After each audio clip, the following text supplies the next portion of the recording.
চট্টগ্রামের হাটহাজারীর চারা বটতলে ইচ্ছাপুর সড়কের উপর বালুর স্তূপ। যে কোনো সময় দুর্ঘটনা ঘটার সম্ভাবনা, দেখার যেন কেউ নেই।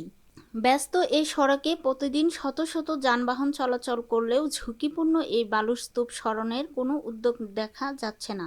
স্থানীয়দের অভিযোগ, রাতের অন্ধকারে কিংবা বৃষ্টির সময় সড়কের উপর থাকা বালুর কারণে যে কোনো সময় বড় ধরনের দুর্ঘটনা ঘটতে পারে। বিস্তারিত থাকছে চট্টগ্রাম থেকে এম.এ. কাশেমের প্রতিবেদনে।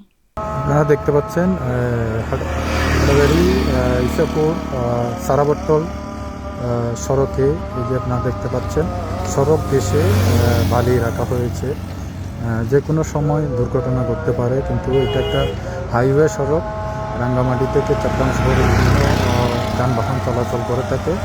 এখানে আপনারা দেখতে পাচ্ছেন সড়কের অর্ধেক সড়ক দখল করে বালি রাখা হয়েছে। আপনারা দেখতে পাচ্ছেন একটা মানুষ দিয়ে কিন্তু বালু তোলা হচ্ছে।